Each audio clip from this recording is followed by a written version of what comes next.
Soy Vicente Hernández, presidente de la Asociación Internacional de Miembros de Cuerpos de Seguridad y Emergencia. Buenas tardes a todos. Gracias a todos por venir. En esta ocasión tenemos que hacer, por las circunstancias que tenemos, Interquorum en Zoom, porque por desgracia no lo podemos hacer presencial, las circunstancias mandan. Tenemos siempre en cuenta que la inteligencia es un factor clave, no solamente para la operatividad de las corporaciones, sino también para el análisis de riesgos. Y entonces pensamos que es un binomio indispensable y es por lo que siempre estamos intentando inculcar esa importancia, ¿no? Sobre todo ir más allá, no solamente de los profesionales del sector, sino también que lo tengan en cuenta pues, los empresarios y los directores de corporaciones y los políticos también, ¿no? Seguir en la línea de la difusión de la cultura de la seguridad, la defensa y las emergencias, que es lo que manejan nuestros estatutos. Gracias, Iván. Para los que no nos conozcan, Iván es de la revista Cuadernos de Seguridad, es una revista especializada en España, seguro los profesionales del sector lo van a conocer seguro, pero bueno, para a lo mejor gente de fuera, Cuadernos de Seguridad pertenece a la edición Peldaño, es una de las editoriales fuertes dentro del sector de revistas profesionales especializadas en España, y Cuadernos de Seguridad pues tiene un hueco importante dentro de los profesionales del sector de la seguridad aquí. ¿Sí? Un abrazo, Iván, muchas gracias. Muchas gracias, Vicente, por tu introducción. Bueno, pues buenas tardes o buenos días, dependiendo del uso horario en el que os encontréis.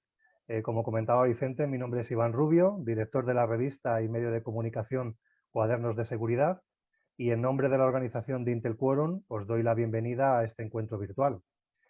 Como se decía anteriormente, Interquorum nace en el año 2019 con el objetivo de promover la cultura de inteligencia en el entorno empresarial y de sensibilizar sobre la necesidad de su implementación ante escenarios de alta incertidumbre, especialmente con la actual crisis derivada de la pandemia global que todos estamos sufriendo.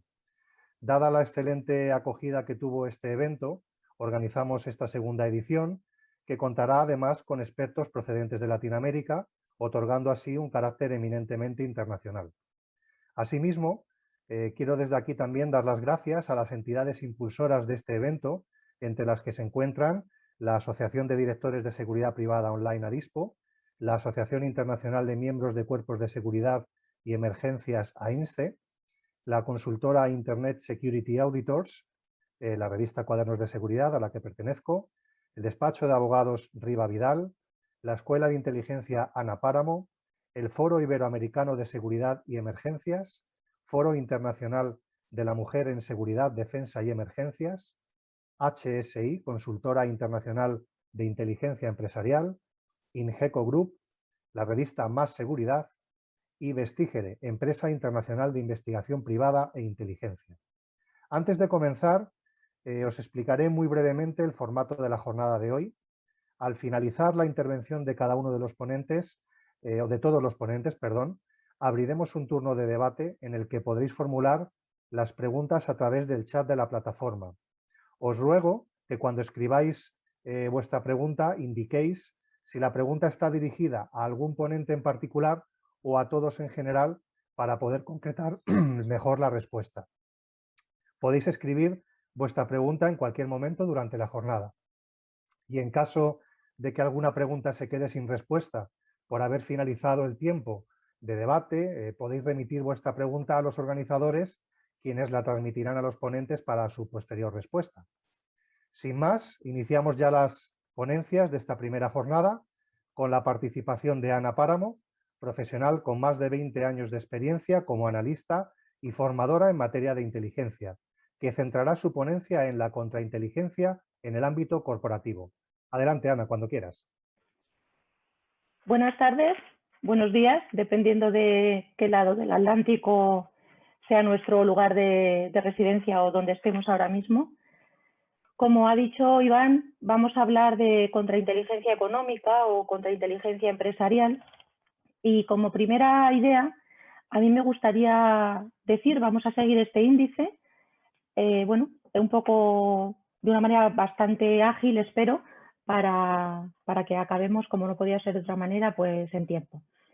Vamos a empezar diciendo que la inteligencia empresarial y en general la inteligencia sin apellidos normalmente trasciende a la opinión pública cuando se produce un error, cuando se produce un fallo o bien cuando salta a la luz pública porque se ha cometido algún tipo de irregularidad o incluso de ilegalidad.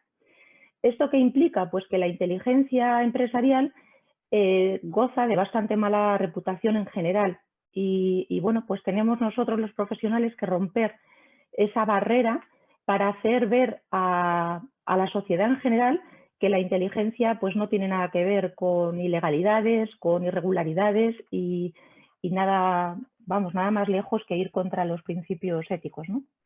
Y dicho esto, pues me gustaría decir que la inteligencia, por supuesto que incluye la contrainteligencia, porque son dos patas del mismo banco, podríamos decir, y en este sentido la inteligencia empresarial debemos entenderla como el resultado de someter a un riguroso proceso de análisis la información tanto disponible como no disponible para reducir la incertidumbre de manera que contribuyamos a facilitar la toma de decisiones con la finalidad última de que estos decisores puedan, con sus decisiones, contribuir a lograr los objetivos o las metas empresariales. Esto como inteligencia. Como contrainteligencia, podríamos decir que, como podéis ver ahí, está íntimamente ligada a la necesidad que tienen las organizaciones, ya sean públicas o privadas, en este caso estamos hablando sobre todo de contrainteligencia empresarial, de proteger. ¿Y proteger qué? Pues luego lo veremos. Proteger todos los activos de la empresa, ya sean tangibles, intangibles, etcétera, etcétera. Y la contrainteligencia empresarial la podemos definir asimismo como el conjunto de actividades o procedimientos que van orientados a proteger esos activos de la organización. Y dentro de esos activos, o mejor dicho, para llevar a cabo la protección de esos activos, es preciso conocer la propia organización, cuyos intereses tenemos que proteger y cuyos activos tenemos que proteger también. Y conocer la propia organización implica, pues no solamente las instalaciones físicas, sino las personas, todos ellos con sus puntos fuertes, sus vulnerabilidades, sus puntos débiles, etcétera, los procedimientos que emplea la organización, los bienes y sobre todo y fundamentalmente, pero no solo, la información. Porque hoy día uno de los valores o de los bienes más preciados de las organizaciones es precisamente la información. Y como he dicho antes, tenemos que conocer tanto sus puntos fuertes como sus vulnerabilidades. ¿Por qué? Porque en el mundo de la contrainteligencia siempre va a ser mucho más fácil conseguir información de una persona o de un elemento vulnerable que de otro que tiene pues unas vulnerabilidades menores. Y por otro lado, incluye también conocer a los adversarios. Y dentro de ese conocimiento de los adversarios tenemos que conocer quiénes son los adversarios o los posibles adversarios que puedan surgir en el futuro y por qué son nuestros adversarios. ¿Para qué? Pues para prever y anticiparnos a posibles ataques que puedan realizar estos adversarios. De tal manera de cada uno de esos potenciales adversarios tendremos que saber dónde es posible que nos ataque o dónde se encuentra, cuándo podría realizar ese ataque. Ese ataque, cuando hablamos de ataque, no tiene por qué ser ataque físico. Puede ser un ataque cibernético o incluso puede ser un acercamiento a una persona con la finalidad de obtener información, ¿de acuerdo? O sea, ataques en un sentido muy amplio. ¿Cómo podría hacerlo? Si conocemos nuestras vulnerabilidades, podemos saber cuál es la vía más sencilla para acceder a donde quiera ese adversario. ¿Y para qué? ¿Para qué quiere realizar ese ataque? Puede ser que sea con fines meramente económicos, puede ser para causar un daño reputacional, bueno, puede ser con muchísimas finalidades, a veces incluso solamente es por reto. Pensemos en un hacker, vamos a decir, joven, que se marca como reto pues romper y conseguir cierta información, ¿no? Y luego, a la vista de este conocimiento propio y de este conocimiento del adversario, pues lo que hay que hacer es elegir un plan de protección. Y es difícil elegir un buen plan de protección en contrainteligencia empresarial, bueno, y en cualquier tipo de contrainteligencia, porque se trata de conjugar de una manera equilibrada lo que yo llamo el trinomio de la contrainteligencia, que es la seguridad, es decir, dar la seguridad a los bienes y a la organización, la eficacia en cuanto a las medidas que consigan efectivamente minimizar el riesgo, y luego está la libertad o el respeto a las libertades y los derechos fundamentales de las personas. Con lo cual, bueno, pues es muy difícil porque a ver dónde empieza una cosa y dónde empieza la siguiente. Y dicho esto, vamos a pasar a lo que es la aplicación de la contrainteligencia al mundo de la empresa. Bien, cuando hablamos de la contrainteligencia en general, siempre tenemos que focalizarnos fundamentalmente en la persona, porque como veremos luego, el factor humano es el eslabón más débil de la cadena, se dice casi siempre, pero es que es cierto. Y cuando hablamos de factor humano, pues tenemos que hablar de empleados de la propia compañía, y cuando hablamos de empleados, hablamos de empleados de cualquier nivel. A veces cuando la dirección de una compañía implanta unas medidas de seguridad, pues se basa fundamentalmente, digamos, que en las cadenas jerárquicamente inferiores, pero es que todos somos vulnerables, da igual que se sea el director general o que seamos, pues digamos, el nivel más bajo desde el punto de vista jerárquico, ¿no? Con lo cual tenemos que enfatizar mucho esta idea, pero también están los proveedores, también son personas que acceden a nuestras instalaciones, que pueden tener conocimiento no solamente de personas, sino que ven papeles, etcétera, etcétera. Clientes, lo mismo, acceden a nuestras instalaciones y pueden tener, si se lo proponen, y nosotros no ponemos las trabas precisas, pues pueden conseguir determinada información o determinados datos que al adversario le pueden ser de utilidad. Y luego hay un aspecto también muy importante, que es el entorno familiar de todos ellos, sobre todo de los empleados. Si un empleado es muy, digamos que es muy cuidadoso, pero en su entorno familiar, llevado de esa confianza que le ofrece, pues cuenta determinadas cosas y dentro de ese núcleo familiar no hay una persona tan cuidadosa, pues eso puede tener un riesgo de seguridad muy importante para lo que es la compañía. Como hemos dicho, el factor humano es un eslabón bastante débil, o el más débil al menos de la cadena, y tenemos que conocer cuáles son las vulnerabilidades de estas personas, de ese factor humano, y cuáles son las motivaciones que a veces les pueden llevar a, vamos a decir, a traicionar a la organización, en el sentido de que se pasen al otro lado y cuenten determinadas cosas pues, que no deben contar. Y la motivación, pues ahí puede ser de muchos tipos. A veces nos resulta o nos puede resultar difícil de comprender que una persona tenga determinadas motivaciones. No tienen por qué ser solo económicas. Pensemos en grupos dentro de las organizaciones que se sienten pues, tratadas de una manera no acorde a su valía. Puede ser real o puede ser que ellos lo perciban así. O puede ser una persona que ha dejado la organización y se siente despechada. Ahí tenemos también que prestar mucha atención a las personas que se ven afectadas por un despido. Bueno, pues tenemos que hacerles cierto seguimiento porque no dejan de ser un elemento que puede suponer una brecha en la seguridad y en la protección para nuestra organización. Y hay una idea muy importante, y es que si nosotros establecemos un buen plan de protección, unas medidas de control, etcétera, etcétera, ya tanto en el ámbito físico como en el ámbito cibernético de control, de seguridad, si no nos trabajamos la cabeza humana, y cuando digo trabajarse la cabeza humana, digo fomentar la cultura de inteligencia, de contrainteligencia y de seguridad, ninguna de las medidas que implantemos va a funcionar.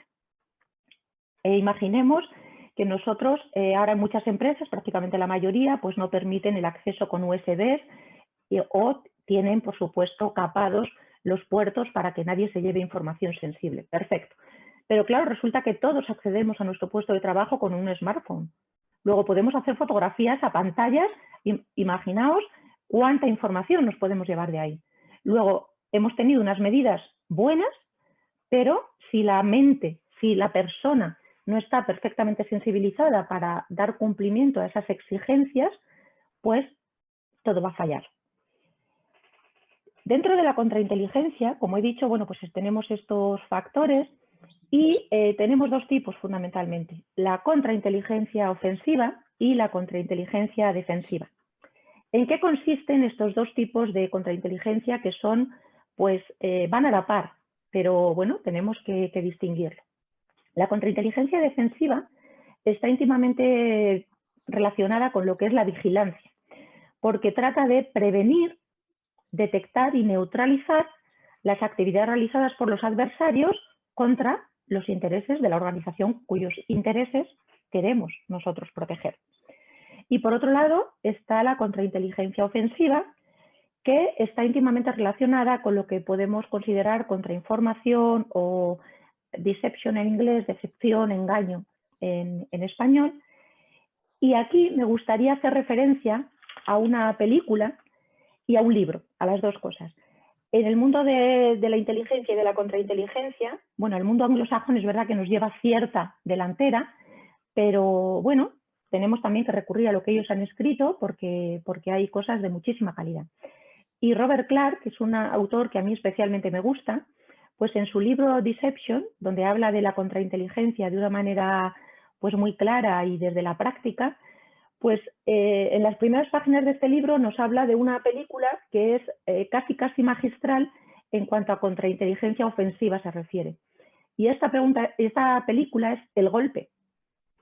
Paul Newman, Robert Redford, bueno, un reparto de actores además pues clásico, pero no por eso deja de ser extraordinario. Y es curioso porque analiza y dice, ¿por qué triunfa, digamos, el golpe, lo que es la película, toda la trama? Pues por varios motivos. Primero, porque tenían claro un objetivo. Había claro un objetivo. ¿Qué se quería conseguir con esa contrainteligencia ofensiva? Pues engañar al adversario, hacerle creer una realidad y conducirle a través de esa realidad para conseguir el objetivo. Tenían una historia falsa, pero que era muy creíble y además estaba hecha muy a las necesidades del adversario, con lo cual era muy claro que habían trabajado mucho ese conocimiento del adversario, cómo iba a reaccionar ante las distintas provocaciones o las distintas situaciones que se le iban planteando. Tiene coberturas que respaldan cada una de las fases de ese programa o de ese plan de contrainteligencia, y además hay un perfecto encaje entre tiempos y reacciones, con lo cual, bueno, pues a mí, yo la primera vez que vi la película, la verdad que no se me habría ocurrido nunca enfocarlo desde este punto de vista, pero es cierto que es un claro ejemplo de cómo debería ser contrainteligencia. Esto llevado al mundo de la empresa, pues sería lo que es contrainteligencia ofensiva, ¿de acuerdo? Bien. Pasamos a cómo todo esto puede hacerse dentro del entorno empresarial. Y dentro del entorno empresarial, a mí me gustaría primero decir que la contrainteligencia pertenece a la inteligencia. Y hoy día, cuando hablamos de inteligencia, tenemos que entender que incluye la ciberinteligencia. Igual que cuando hablamos de seguridad, está incluida la ciberseguridad, porque si no, hoy día ya pues no tendría mucho sentido. De tal manera que cuando hablamos de cuando hablamos de inteligencia, también tenemos que tener incluida la cibercontrainteligencia, es decir, que la contrainteligencia no solamente la vamos a tener que enfocar desde una perspectiva física, de relaciones personalizadas, sino también, por supuesto, pues en redes sociales o lo que es en el ámbito ciber. Y es importante tener claro cuáles son los principios de actuación dentro de una empresa, con el foco puesto, como hemos dicho antes, en el factor humano. Tiene que haber unas normas claras y conocidas por todos sobre la seguridad, sobre la inteligencia, sobre la protección de los bienes de la organización. Esa cultura de inteligencia, contrainteligencia y seguridad a la que yo me refería antes. Tiene que haber, por supuesto, una serie de medidas para verificar que eso se cumple. Una serie de medidas que pueden ser aleatorias o no, dependiendo de cómo funcione la organización. Y luego, pues tiene que haber, por suerte o por desgracia, porque a veces si no, no reaccionamos, pues un sistema sancionador, de tal manera que quien se salte esos protocolos de actuación, pues vean de alguna manera castigada esa actitud o esa deslealtad. Y todo esto, como he dicho, en los entornos.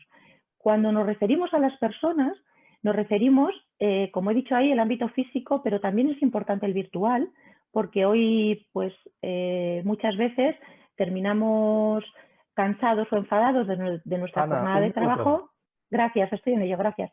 Terminamos muy cansados y quizá no hablamos, y más ahora con la pandemia, pues no hablamos con nadie sobre el tema en la cafetería como solíamos hacer antes, pero sí que llegamos a casa y nos conectamos a internet y en las redes sociales pues decimos cosas que a veces, aunque no lo parezca, pueden tener repercusiones negativas para las empresas, ¿no? Y aquí, en la esfera también privada, cuando tenemos esos perfiles en las redes sociales y hacemos manifestaciones que de alguna manera pueden poner en peligro la seguridad o la estabilidad de nuestra empresa, pues es donde tenemos que ser muy cautos y además muy respetuosos con las libertades de las personas. Y con esto pasaríamos a la última de las diapositivas, donde os voy a proponer una serie de conclusiones. Primero, que inteligencia y contrainteligencia son inseparables, no se puede concebir una sin la otra, que la protección y la seguridad son la razón de ser de ambas, que es importantísimo conocer las vulnerabilidades de nuestro personal, entendiendo también proveedores, clientes, etcétera, y familiares incluso, para ver por dónde nos pueden atacar, incluso las vulnerabilidades propias, no solamente de las personas, que tenemos que conocer al adversario para ver quién tiene más probabilidad de materializar una agresión a nuestros intereses y cómo, etcétera, etcétera, y además priorizar la adopción de medidas y todos los recursos disponibles. Y la última, que creo que es la más importante en este caso, y es que entre todos debemos generar cultura de inteligencia, de contrainteligencia y de seguridad en las organizaciones, porque sin esta cultura ninguna medida va a tener efectos positivos o se va a quedar muy escasa.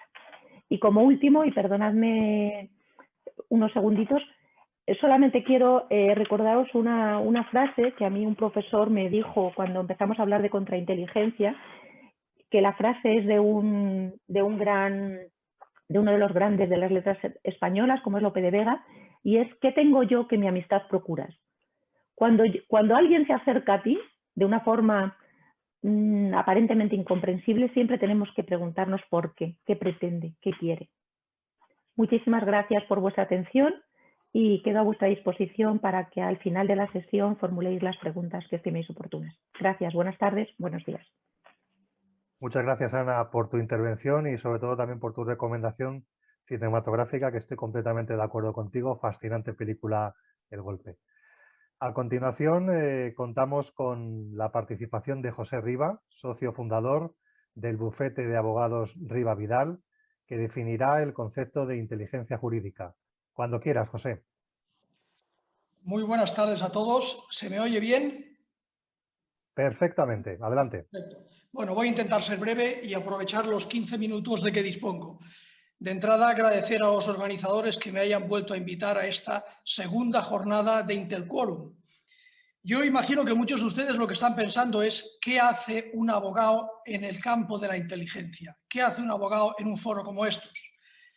Y yo sé también que muchos de ustedes están pensando que abogado e inteligencia es un oxímoron, es lo que los romanos decían, una contradictio in terminis. Hombre, hacemos lo que podemos, pero sí es cierto que el sector jurídico, igual que otros sectores del conocimiento en el ámbito humanístico, han avanzado mucho menos que otras ramas del saber científico. Yo siempre pongo como ejemplo que si un jurista romano despertara hoy en medio de un despacho de abogados, probablemente tardaría media hora, 3/4 en adaptarse y diría: estoy como en casa, esto es lo que yo tenía en la Roma clásica, lo entiendo todo. Bueno, de cuando en cuando habría algún término jurídico anglosajón, diría esto del leasing, ¿qué es? Pero rápidamente lo reconduciría y diría: esto es un contrato de arrendamiento con alguna especialidad. Francamente, en el ámbito jurídico hemos evolucionado poco si nos comparamos con otros sectores del conocimiento. Imaginen lo que le pasaría a un ingeniero, entre comillas, romano, que amaneciera en los tiempos de hoy e intentara comprender nuestro mundo. Francamente, no lo entendería. No lo entendería. ¿Por qué nace o dónde se desarrolla básicamente la inteligencia? La inteligencia se desarrolla en lo que ustedes llaman entornos VUCA. Son aquellos entornos complejos de volatilidad, de incertidumbre, de complejidad, de ambigüedad. Ahí es donde nace y tiene sentido la inteligencia. ¿Y cómo es posible que eso no se haya practicado en el campo del derecho? Yo les aseguro a ustedes que no hay ningún sector de conocimiento más VUCA que el entorno jurídico. Ninguno. Y sin embargo, ni la inteligencia se ha preocupado del derecho, ni el derecho se ha preocupado de la inteligencia. ¿Por qué digo que el entorno jurídico es VUCA? Lo saben ustedes perfectamente. Multiplicidad de normas que cambian cada 2 por 3. Normas que nacen todos los días. Interpretaciones jurídicas que cambian de un día para otro. 10 abogados, 10 opiniones jurídicas distintas. Es un caos, y permítanme la expresión, permanente. Dentro de los procedimientos, testigos que opinan lo que opinan, que a veces mienten. Es decir, todo es un entorno caótico, a veces influido por elementos políticos, elementos sociológicos. Es muy difícil buscar la certeza y la objetividad en el ámbito jurídico. Yo llevo años, siempre lo digo, intentando defender la inteligencia jurídica con escaso éxito. Pero si me permiten la expresión, últimamente nos ha tocado la lotería. ¿Por qué? Porque han aparecido las Legal Tech. ¿Qué son las Legal Tech? Son compañías que se dedican a trabajar en el entorno de inteligencia, a veces en un entorno, si quieren, simple, en el manejo de datos, en temas de marketing, en creación de aplicaciones, pero han conseguido generar una conciencia que ya no solamente despierta pequeñas startups que trabajan para el sector de las Legal Tech, sino que grandes compañías están entrando también a trabajar en el sector de Legal Tech. ¿Y eso qué nos permite? Que lo que antes era tan difícil de introducir el concepto de inteligencia jurídica, tiramos de la inteligencia artificial y empezamos a introducir la inteligencia que permítame que yo llamaré inteligencia natural por contraposición a la artificial, la inteligencia humana.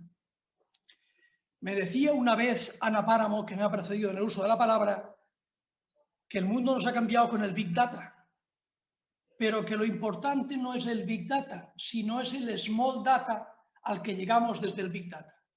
Y yo le decía, permítame, Ana, que te introduzca un punto más.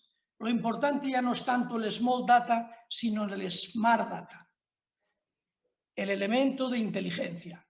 Y ahí es donde vamos a necesitar siempre la inteligencia humana, la inteligencia natural, esa que los juristas necesitamos para seguir trabajando y avanzando en nuestro conocimiento. Y esa nos la aportan ustedes. Los juristas ponemos el conocimiento jurídico, ustedes nos aportan la inteligencia.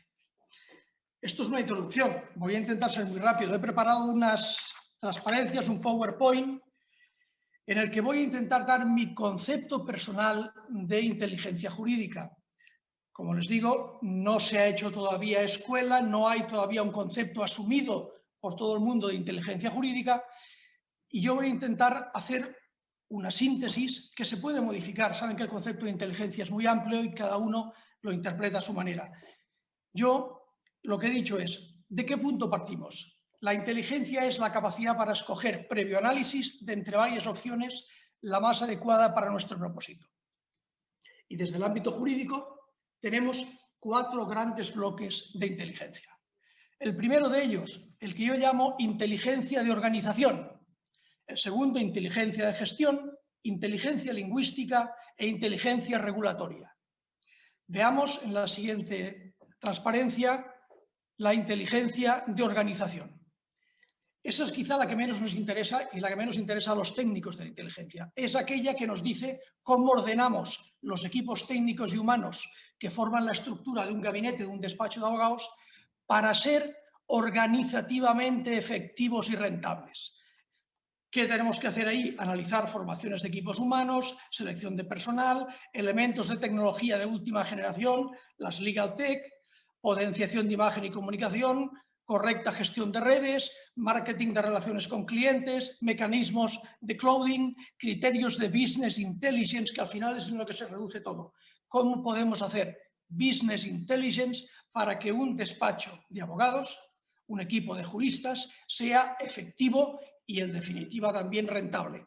Pero esa es la inteligencia negocial, la business intelligence de toda la vida aplicada al sector jurídico. Y esa evidentemente requiere del apoyo de especialistas de inteligencia, pero quizá no es la que más nos interese. Pasemos a la siguiente.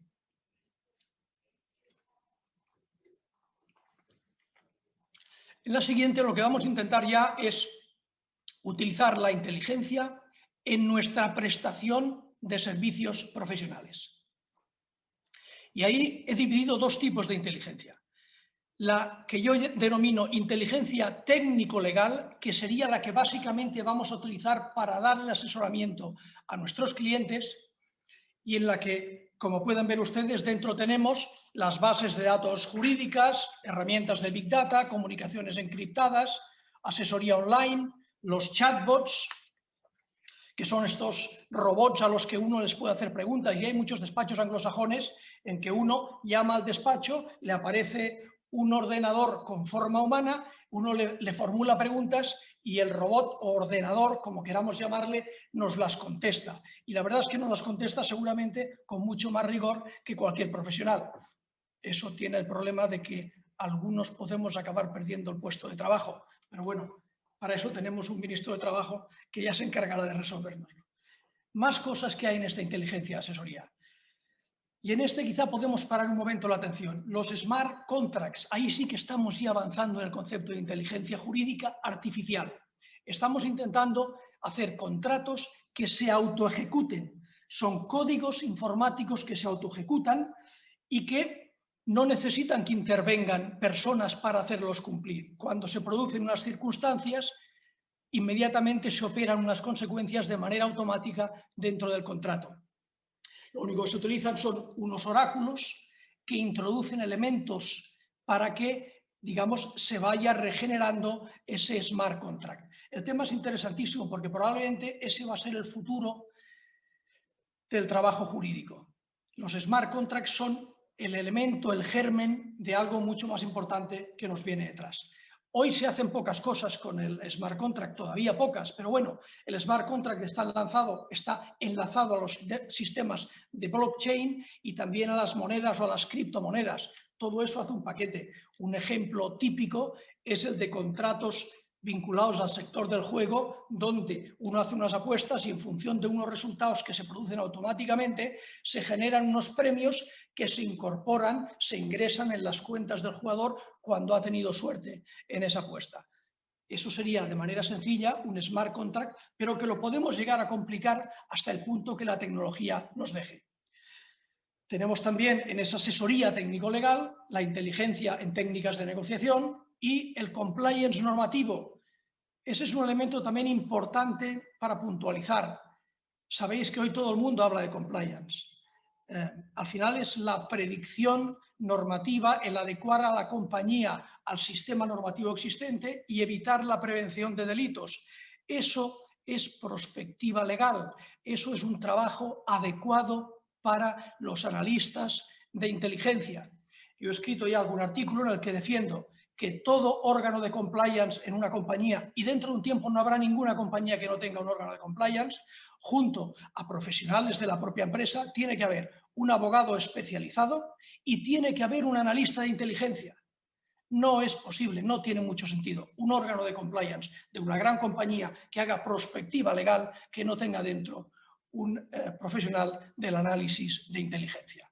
Con lo cual, a todos ustedes que vienen del mundo de la inteligencia, les digo, les va a sobrar trabajo, se les va a abrir todo un mundo de posibilidades por delante. El siguiente aspecto de lo que es la gestión de inteligencia en el servicio profesional es la inteligencia procesal. Ese es mi campo, digamos, natural, y es donde probablemente tiene más sentido el concepto de inteligencia. Piensen que ahí lo que estamos haciendo es, dentro de un proceso judicial, intentar ordenar todos los medios para conseguir un resultado, que es ganar ese pleito. Y tenemos al otro lado un oponente que tiene la misma intención. De manera que lo que tenemos que hacer es saber jugar con todos los elementos de análisis de inteligencia para ganar, si me permiten la expresión muy coloquial, ganar esa partida. pero es lo que más se parece a un campo de batalla y al terreno, díganle ustedes, militar, donde tiene el origen, los cimientos de la base de inteligencia. Esto es lo que más se parece. Es una batalla en la que, yo aquí en la slide esta que les he puesto, les he hecho un esquema muy básico en el que pueden ver que hay una fase prejudicial, una fase judicial y una fase postjudicial. En todas ellas vamos a tener que trabajar conjuntamente, nosotros en el despacho lo hacemos, un abogado con una persona especialista en inteligencia. Creamos una cédula de trabajo que va a analizar durante todo el proceso cuál es la decisión más adecuada en cada momento. En la fase prejudicial, fíjense que tenemos elementos como análisis de hechos, sujetos y el análisis jurídico. Hay que analizar los sesgos personales, los sesgos cognitivos de los sujetos que intervienen. Hay que analizar los hechos. Tenemos Big Data suficiente como para llegar a tener un conocimiento mucho más exhaustivo que lo que nos plantea directamente el cliente. Tradicionalmente venía el cliente al despacho y decía, mire, tengo un problema, ha pasado esto, los hechos son estos, dígame usted qué puedo hacer. Hoy somos capaces con técnicas de inteligencia de avanzar muchísimo en el análisis de todos los hechos y en el de todos los sujetos que intervienen, porque al final son elementos, piezas básicas que tendremos que tener en cuenta. En esa fase prejudicial definiremos una planificación estratégica, una hoja de ruta, los cauces o bien del proceso o bien extraprocesales y una estrategia comunicativa. Todo eso lo haremos, lógicamente, con un analista de inteligencia. El jurista sabe derecho. Quien planifica, quien ve perspectiva, es el especialista en inteligencia. Al lado les hablo del análisis de contrainteligencia, del que ha hablado también Ana Páramo. La contrainteligencia en el mundo de hoy es básica. Hoy, cuando tenemos un procedimiento complejo, un procedimiento judicial complejo, sabemos que la otra parte puede utilizar medios correctos y no tan correctos. Hoy la tecnología permite que alguien se cuele en nuestro ordenador, que tenga información, es decir, permite que nos puedan hacer todo tipo de jugarretas que nos compliquen el procedimiento. Por tanto, es básico que tengamos la capacidad de afrontar esos posibles ataques. Y si ustedes entran por internet y buscan temas de raiding de compañías, temas de toma de control de empresas, verán múltiples funcionamientos de técnicas de inteligencia para acabar cogiendo el control de compañías, que si no tienes un equipo de analistas y no tienes gente con experiencia en contrainteligencia, no vas a saber defenderlo. Si te limitas a ser el simple abogado que hace un análisis jurídico del tema, te estarán cayendo, perdónenme, bofetones por todas partes y no sabrás de dónde viene. José, un minuto. ¿Un minuto me queda? Bueno, podemos hacer milagros en un minuto. En la fase judicial utilizaríamos también todo tipo de estrategia y en la fase postjudicial analizaríamos qué ha pasado y haríamos una revisión. Pasemos a la siguiente slide. Muy rápido. Inteligencia lingüística. El derecho se basa básicamente en la comunicación. Hasta ahora no lo hemos trabajado suficientemente. Hay que trabajar los aspectos verbales y orales del procedimiento, el análisis tipográfico de documentos. Tipográfico, fíjese, ya no hablo solamente de la corrección ni del estilo, la tipografía es importante. El machine learning, del que podríamos estar hablando horas, la interpretación psicológica de los textos, el desarrollo de estilos oratorios. Pero al final, ¿qué es lo que me interesa que les quede a ustedes claro? Lo empezamos a hablar con el smart contract. ¿El futuro dónde está? En el lenguaje artificial. ¿Por qué el derecho no ha evolucionado tan rápido como otras áreas? Porque nuestro lenguaje es un lenguaje común. Utilizamos para los términos jurídicos el mismo lenguaje que el señor que está desayunando en el bar de la esquina. Nuestro lenguaje es el lenguaje natural. Eso avanzará y, sin duda, nosotros ya lo veremos, nuestros hijos seguro, el lenguaje del derecho será un lenguaje básicamente artificial. Pasemos a la siguiente slide. Inteligencia regulatoria, es la última a la que quería hacer referencia. La inteligencia regulatoria, aquí nos suena un poco a chino, en Francia el tema está muchísimo más avanzado. ¿De qué se trata? Se trata de que tiene que haber en los despachos de abogados analistas de inteligencia que sean capaces de prever qué normas vamos a tener en el futuro. Estamos trabajando con las actuales, nos enfrentamos a las actuales y las bandeamos como podemos, pero ¿qué va a pasar en el futuro? ¿Qué normas vamos a tener? Eso nos lo va a decir un analista de inteligencia. Nos va a decir, oiga, analice usted esto, véalo con cuidado, va a haber un cambio político, mañana esta norma que hoy es básica va a desaparecer y se va a sustituir por esta otra. Prepare a su compañía para enfrentarse a todo eso. Es más, Ahí, en Francia, la Escuela de Guerra Económica está trabajando mucho en ese tema porque incluso la inteligencia regulatoria puede ser un arma económica para enfrentarnos a la guerra económica con otras empresas o países. Es decir, ese es otro de los campos en los que tenemos mucho trabajo. Y acabo. Necesitaríamos mucho tiempo y me apasiona hablar de este tema. Lo que les quiero decir es, tenemos que trabajar juntos. Los abogados, sin los analistas de inteligencia, no seremos nada. Hoy ya somos poca cosa, dentro de poco no seremos nada. Ustedes tienen un trabajo por delante importante y en el futuro los despachos de abogados estarán conformados, aparte de otros profesionales, por analistas de inteligencia. Muchas gracias por la paciencia y por haberme escuchado estos 15 minutos. Gracias. Muchas gracias, José, por tu disertación e interesante ponencia. Continuamos con la ponencia de Carlos Farelo, director de Investigaciones e Inteligencia de Vestigere, quien expondrá los beneficios de la sinergia entre investigación e inteligencia mediante la ponencia La inteligencia como herramienta de creatividad en las investigaciones privadas. Cuando quieras, Carlos, adelante. Gracias, Iván. Gracias, Vicente. Buenas tardes, buenos días a todos los que estáis participando en esta segunda edición del Intel Quorum. Bueno, me he apuntado a varias cosas de Ana y de Pepe que me han parecido maravillosas ambas intervenciones. Y bueno, yo vengo a hablar de una figura en la cual represento, que somos los detectives privados en el caso de España, con 3 puntos importantes, solapando un poco, como bien ha dicho Iván, en el título de mi ponencia, en la cual en España, estoy hablando únicamente de España, que es la Ley 5/2014, donde nos regula. ¿Y qué hacemos los detectives privados en España con las sinergias de la inteligencia? Pues satisfacemos las necesidades de información profesional para personas, organismos, instituciones y empresas. Añado, como ha dicho Pepe, que vamos de la mano desde hace mucho tiempo con los despachos de abogados porque somos una herramienta eficaz, ejecutora, probatoria de muchos procesos, los cuales pues, nos vemos involucrados todos los días. Somos una herramienta eficaz y eficiente con una alianza público y privada. Nos debemos, como marca la legislación, a esa colaboración, cuando nos topamos con un delito, a notificarlo a las fuerzas y cuerpos de seguridad del Estado. Y ayudamos a resolver problemas, la defensa de los derechos y los legítimos intereses de los ciudadanos y ciudadanas. Y como último punto, los detectives privados obtenemos información provisional, y lo he remarcado aquí, que es importante destacar que es información profesional, en el ámbito económico, laboral, mercantil, financiero, personal y familiar.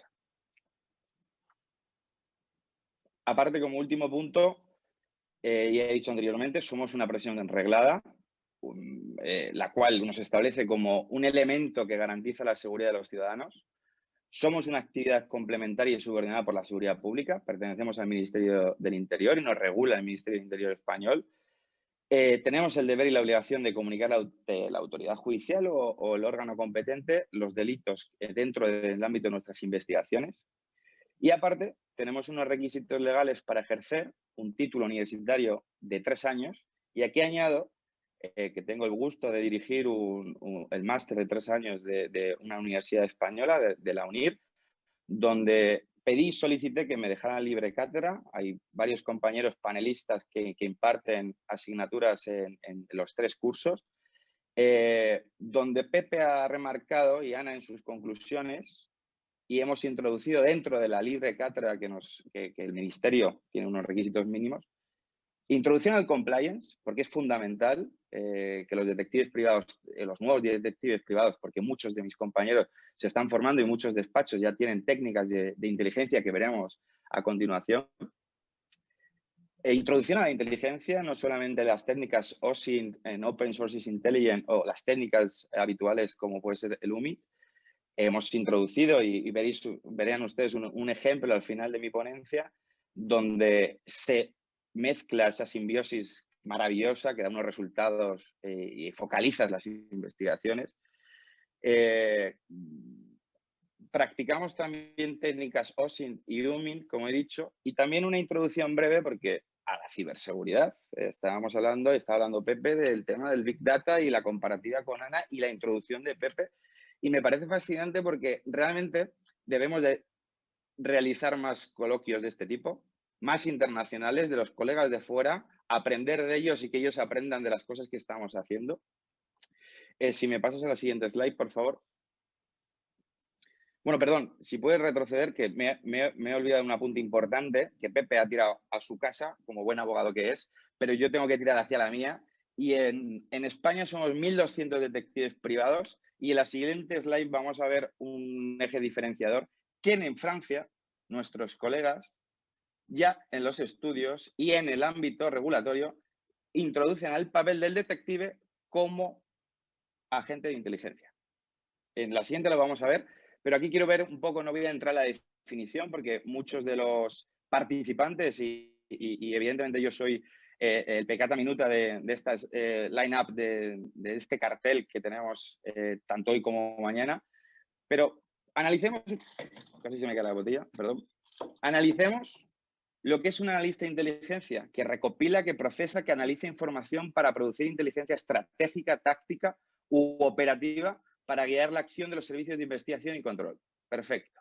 La generación de la inteligencia y la capacidad corporativa para pronosticar cambios a tiempo. Capacidad implica que previsión y conocimiento y está destinada a identificar cambios inminentes que puedan ser positivos, que representen una oportunidad o negativos que representen una amenaza. Bien, investigación. Previene la palabra del latín investigare, que viene de vestigium, el prefijo in y dentro o sobre de vestigare, de vestigium, que quiere decir vestigio, prueba, traza. ¿Cómo lo definiríamos? Pues es un proceso también que realizado por el propósito de prevenir accidentes e incidentes que incluye la recopilación y análisis de información, la extracción de conclusiones, incluida la determinación de las causas.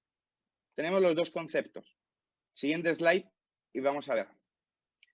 Nace, y es un término que mi querida Ana Páramo introdujo y ya escribió un artículo sobre la investigencia.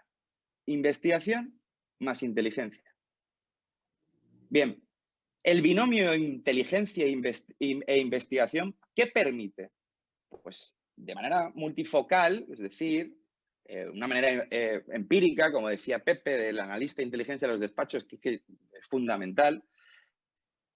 La problemática de cada cliente, organismo, organización o despacho de abogados y no tiene solo como objeto aportar pruebas para un procedimiento judicial, sino generar ventaja competitiva a través de la generación del conocimiento estratégico.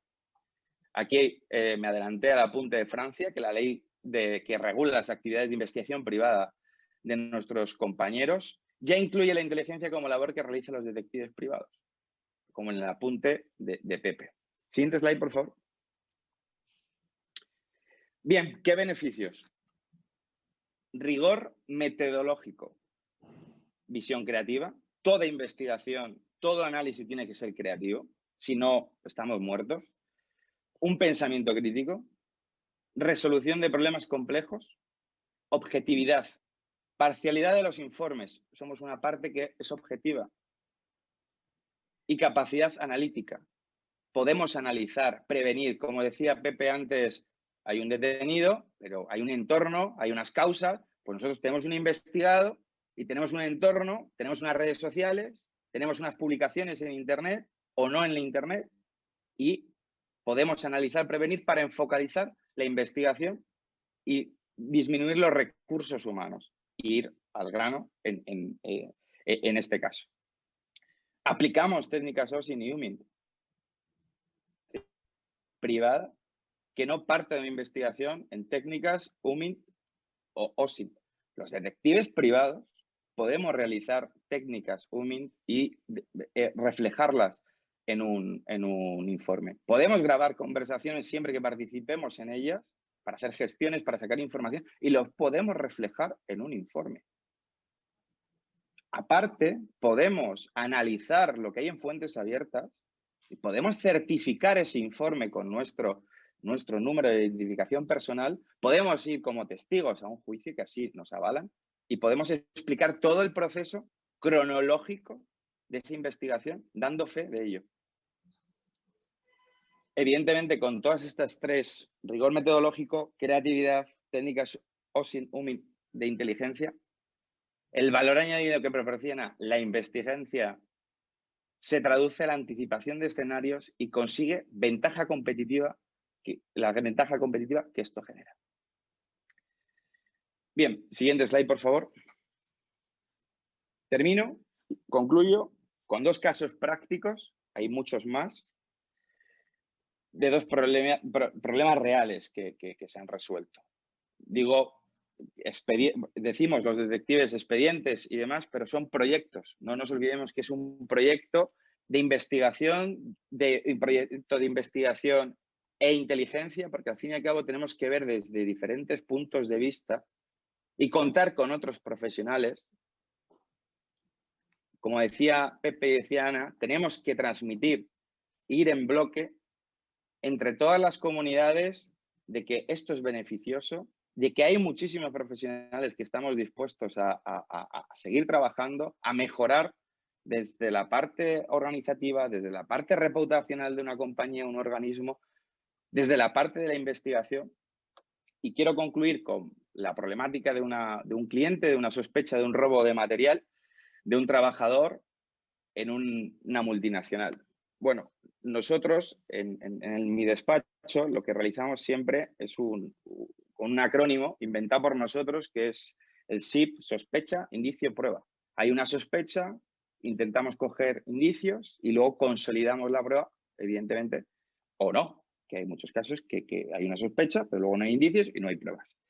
Bien, pues con el binomio de la investigencia del término de Ana Páramo, inteligencia en fuentes abiertas, identificamos un perfil con identidad digital ficticia, posiblemente asociado al trabajador, que a través de una marketplace oferta productos idénticos a los robados. Bien, aquí ¿qué es lo que realizamos? Un virtual UMINT.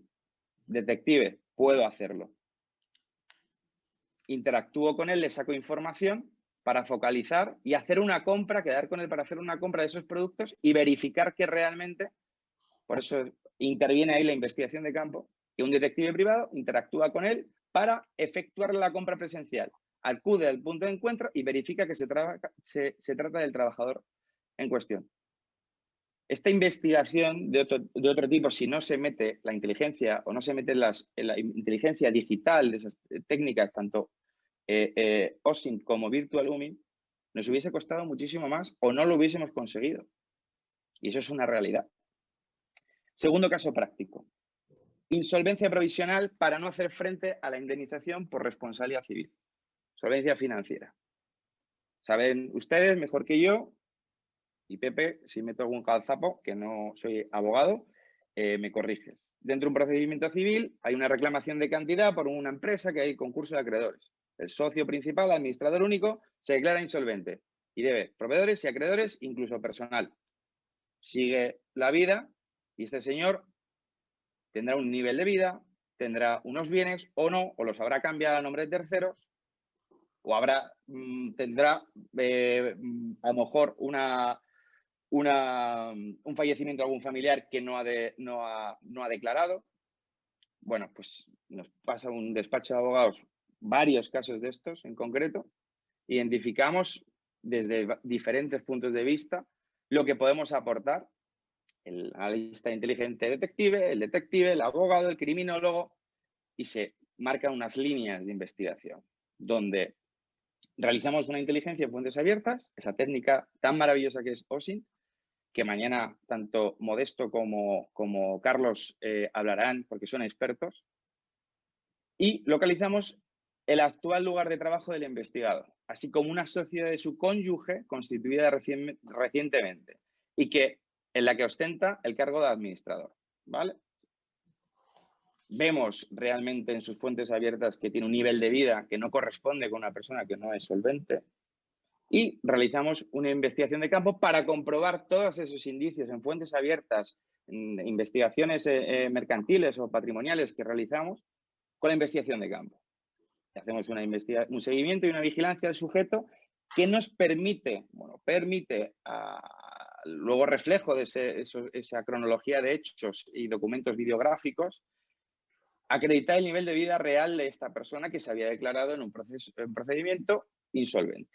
El nivel de vida de los hijos, viajes, actividades de ocio, colegios privados de los hijos. Va sumando absolutamente todo lo que hemos encontrado entre la inteligencia y la investigación. Realizamos un resumen ejecutivo donde hay unos antecedentes, unas circunstancias de interés de las diferentes ramas que hemos aplicado y evidentemente hay unas conclusiones e incluso, que me quedo también, es que me ha encantado tanto la intervención de Ana como la intervención de Pepe, que nosotros tenemos el deber en nuestro punto como detectives y como analistas de inteligencia de recomendar una serie de parámetros de esa información obtenida. Una estrategia conjunta, gracias, Iván, una estrategia conjunta con el despacho de abogados, con el cliente, con el analista de inteligencia, con el criminólogo, con el detective y da pues lo que es la simbiosis y por ello estoy encantado de poder representar a una comunidad de 1.200 detectives y diferentes despachos que aplican estas técnicas y los resultados pues están viendo. Mi única frase que quiero concluir es obviamente daros las gracias y que intentamos sumar y colaborar más entre los detectives privados, que ahí me uno, lanzo este mensaje, entre los despachos de abogados y entre los analistas de inteligencia, incluso pues otros profesionales de la seguridad, emergencias, que aportan el valor y el conocimiento y la información, y me refiero ya desde un vigilante de seguridad que está 24 horas, sí, son 24 ojos que están ahí y que tiene una información y que muchas veces no se queda ahí en saco roto, hasta un director de una compañía donde tiene que contar con un equipo multidisciplinar que esté dentro de la compañía o que esté fuera, como es lo que estamos viendo con el tema del compliance, que el compliance también realiza investigaciones y esas investigaciones se han de realizar por detectives privados. No hay otra figura en el territorio español, me refiero, que pueda llevarlo a cabo. Pues dicho esto, muchísimas gracias, buenos días y buenas tardes. Muchas gracias, Carlos, por tu interesantísima presentación. Finalizamos ya esta primera jornada de ponencias con la participación de Liliana Corniat, presidenta de AINSTE Argentina y miembro del Foro Internacional de la Mujer, cuya ponencia estará enfocada en la contrainteligencia y amenazas convergentes. Cuando quieras, Liliana, adelante. Hola, bueno, muchísimas gracias. Antes de comenzar una breve presentación, quiero agradecer especialmente a las autoridades de AINSE y especialmente a Eduardo Liendo, quien es en realidad el presidente de AINSE en Argentina. Yo soy su vicepresidente, que fue quien me invitó cordialmente a participar para hablar de un tema que considero altamente complejo e importante, como es la contrainteligencia, ¿no? Y cuando pensé en cómo iniciar un poco mi presentación, recordé una frase de Edgar Morin, un pensador francés, Sonia, podrías colocarlo, que reza exactamente esto, ¿no? Navegamos en un mar de incertidumbres para encontrar solamente algunos archipiélagos de certezas y no viceversa.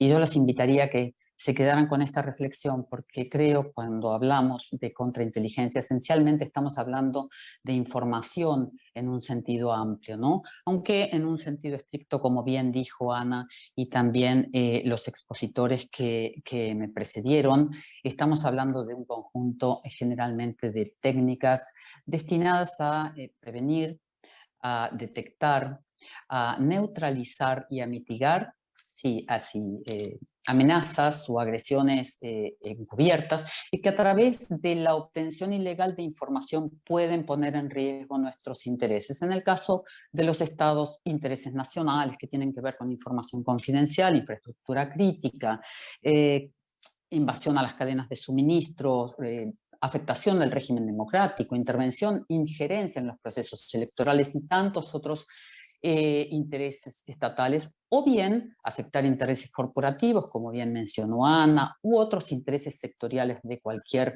ámbito de actividad, inclusive individuales. Individuales más que nunca en esta etapa del desarrollo del campo cibernético, donde todos estamos siendo permanentemente monitoreados a partir del solo hecho de enviar, de portar en forma permanente un celular. Estas amenazas, digo, devienen de acciones de inteligencia. Generalmente han sido desplegadas estas acciones por actores estatales, pero cada vez más por actores no estatales, hostiles a nuestros intereses y que de alguna forma actúan sobre nuestras vulnerabilidades. Por lo tanto, como ustedes pueden observar en este gráfico, en la base de toda acción de contrainteligencia sobre la intención de nuestro adversario, siempre y necesariamente va a haber una acción de inteligencia hostil. Por eso hablamos de un sistema donde inteligencia y contrainteligencia son dos faces de una misma moneda, dos caras de una misma moneda, que de alguna forma interactúan, se interrelacionan y son interdependientes en la problemática entre la intención de nuestros oponentes y nuestra información. Si en ese sistema se crea de alguna forma lo que podemos definir como un escenario de riesgo, cuyos niveles de riesgo exactamente estarán vinculados a dos problemáticas. En primer lugar, el balance entre las capacidades de quien es nuestro oponente y nuestras propias vulnerabilidades sobre las que el oponente va a actuar. Y en segundo lugar, la eficacia y la eficiencia con la que nosotros podamos operacionalizar la contrainteligencia a través de medidas defensivas, anticipatorias, medidas ofensivas, incluyendo, como también bien dijo Ana, medidas de decepción y contradecepción y de desinformación en general, ¿no? El fin último de la contrainteligencia es defensivo, es defender, es proteger y es salvaguardar cada vez más las informaciones, porque las informaciones son la base del poder de cualquier Estado, de cualquier empresa, de cualquier industria y de cualquier individuo. En este punto yo creo que es absolutamente esencial que cuando hablamos de contrainteligencia tenemos que poder saber exactamente cuáles son las capacidades de inteligencia, es decir, saber qué procura exactamente, qué informaciones está procurando nuestro oponente para poder saber qué necesitamos proteger. Necesitamos saber cuáles son las capacidades propias de contrainteligencia, saber cómo el agente hostil va a operar para neutralizar nuestras capacidades, para entonces poder desplegar operaciones de contrainteligencia, para poder detectar y neutralizar esas amenazas y finalmente desarrollar una estrategia de largo plazo, sostenible y sustentable en el tiempo. ¿Cómo desarrollamos los procedimientos de contrainteligencia? Bueno, van desde vigilancia electrónica, infiltración, reclutamiento, deserción, hasta toda una cantidad de otras técnicas que en líneas generales se ajustan a la legalidad y a la estructura normativa de cada uno de los países, actuando a través de individuos, células, agencias, centros, organismos, etc. Podríamos pasar, Sonia, a la siguiente, al siguiente slide. Ok. Cuando intentamos conectar lo que dije anteriormente con este otro gráfico, lo que vemos es que cuando hablamos de contrainteligencia, sea de agentes privados o de agentes estatales, siempre nos referimos, como también dijo uno de los expositores claramente, estamos siempre hablando de un entorno volátil, incierto, complejo y ambiguo, que se potencia muchísimo más hoy por el ambiente cibernético. Estas características de volatilidad, incertidumbre, complejidad y ambigüedad se proyectan tanto sobre el espacio fáctico como mucho más especialmente sobre el espacio cibernético. Y entre estos dos espacios lo que propongo es que realmente existe un espacio donde convergen tanto las amenazas híbridas como las amenazas emergentes. Y vamos a clasificar aquellas amenazas híbridas como las de mayor complejidad, porque son acciones coordinadas, sincronizadas, que atacan o que vienen atacando en forma simultánea las vulnerabilidades sistémicas de los sistemas. Vamos a poner un ejemplo bien claro. Por ejemplo, la implacable guerra que se desarrolla en forma encubierta contra el programa nuclear iraní, que lleva 2 décadas desarrollándose y que ha incluido sabotear las cadenas de suministro de producción de las centrífugas, ha incluido el desarrollo y la implementación del programa de malware Stuxnet, uno de los más exitosos programas de infiltración y de afectación cibernética. Ha incluido ataques también simultáneos contra la central nuclear de Natanz y también inclusive una explosión más recientemente, y ha incluido también el asesinato de varios de los científicos claves para el desarrollo del programa nuclear iraní. Cuando hablamos de amenazas emergentes, hablamos de aquellas amenazas más clásicas identificadas y corrientes como el terrorismo, el espionaje, la subversión, el sabotaje y el crimen organizado. Y aquí tendríamos infinitos ejemplos, desde los ataques a las Torres Gemelas en 2001, el atentado contra Charlie Hebdo, por decir alguno, en 2015 en Francia, el ataque de Niza de Mohamed Bouriel, en 2016, las infinidades de operaciones de espionaje desde Echelon hasta las recientes interferencias extranjeras contra el proceso electoral en Estados Unidos y en otros países, ¿no? Entonces, así, si nosotros pudiésemos formularnos una pregunta sobre qué es lo que vincula a todos estos eventos y a los que yo menciono en el siguiente slide, que arbitrariamente elegí como una pregunta: ¿qué tienen en común la operación Rubicon para el BND y Minerva para la CIA, los ataques terroristas en Argentina contra la Embajada de Israel y la Asociación Mutual Israelita-Argentina, la Guerra de Malvinas y el caso Snowden? ¿Qué tienen en común todos estos procesos? Fallas de contrainteligencia, esencialmente fallas de protección de informaciones y fallas de protección de seguridad. Para seguramente todos, esta profesional audiencia que nos acompaña, todos saben que la operación Rubicon y Minerva fue en el siglo XX una de las mejores operaciones realizadas por 2 servicios de inteligencia a partir de la compra de una empresa suiza, CryptoAG, que era referencia en el mercado mundial de encriptación, y a partir de la cual la adquisición por servicios de inteligencia de esa empresa permitió a Estados Unidos y a Alemania vender esas cifradoras a más de 120 países. ¿Y quiénes fueron 2 de los principales países del mundo, 2 referencias de contrainteligencia que nunca compraron esas máquinas?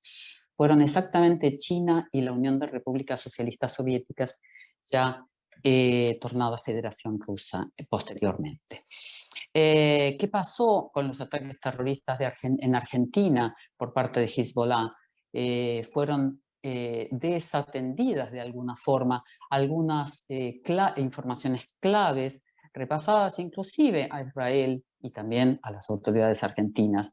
¿Y qué pasó también con la Guerra de Malvinas? Fueron monitoreados, por supuesto, los apoyos que los aliados del Reino Unido irían a otorgar una vez que se decidió que las fuerzas británicas se trasladaran hacia el Atlántico Sur para combatir a las Fuerzas Armadas argentinas, pero no se monitoreó exactamente cuál sería el grado de apoyo que otros países que no eran aliados naturales de Estados Unidos ni del Reino Unido podrían otorgar.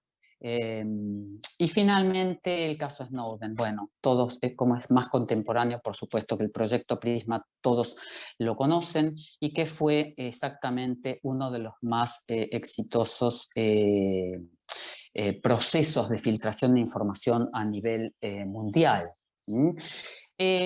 Si nosotros consensuamos que cuando hablamos de contrainteligencia y de amenazas convergentes, estamos hablando de un riesgo que tiene carácter sistémico, interdisciplinario y altamente variable y dinámico, creo que a esta altura del desarrollo de la era cibernética se impone en materia de contrainteligencia y de sistemas de inteligencia en general una revolución conceptual del conocimiento, y porque tenemos que tener en cuenta que la conectividad potencia infinitesimalmente la amenaza al ultrapasar completamente las fronteras, al garantizar completamente el anonimato y al dificultar ampliamente la trazabilidad delictual y criminal. Yo creo que no hay peor enemigo que aquel que no logramos ver claramente. De alguna manera,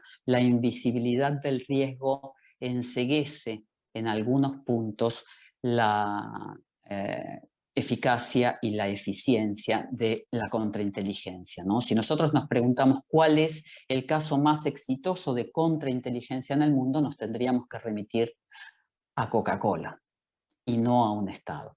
Sin embargo, hay estados de referencia que creo que en materia de contrainteligencia son altamente eficaces y eficientes, y me estoy refiriendo a China y a Israel, que siendo dos regímenes completamente diferentes, ¿no? Tienen puntos en común.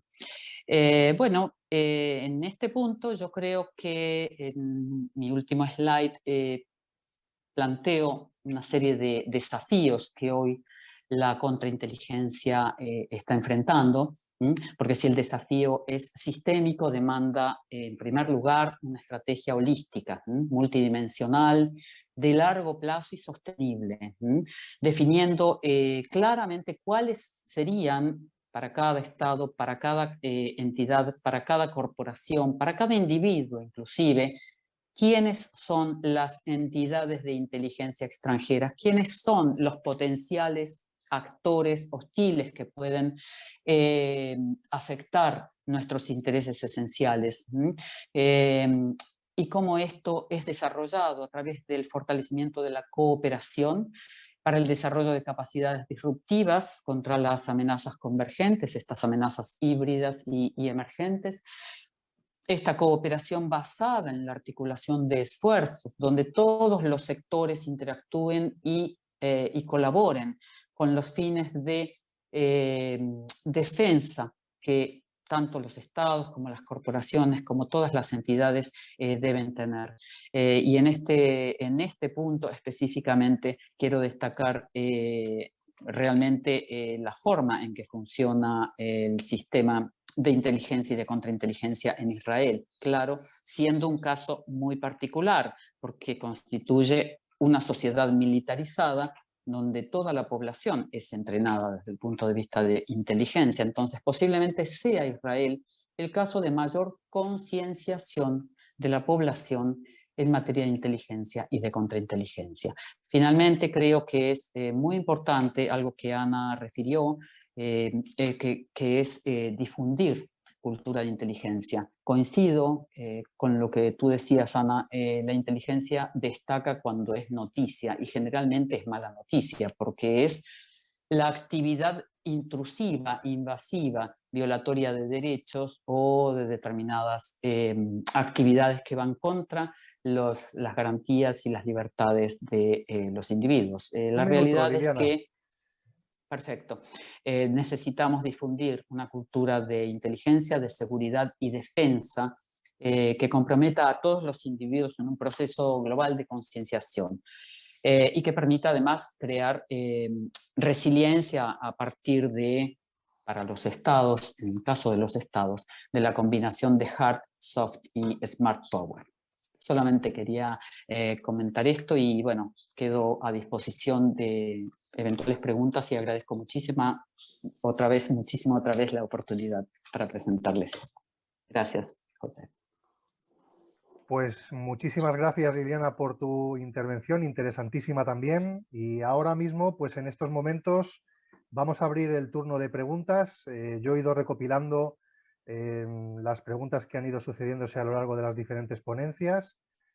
Como comentaba antes, podéis todavía formular vuestra pregunta en el chat. En la medida de lo posible vamos a intentar dar respuesta a todas. Lo que solicito ahora a los ponentes sería la mayor concreción posible a la hora de poder determinar las respuestas para poder ofrecer el mayor número de preguntas posibles en la audiencia.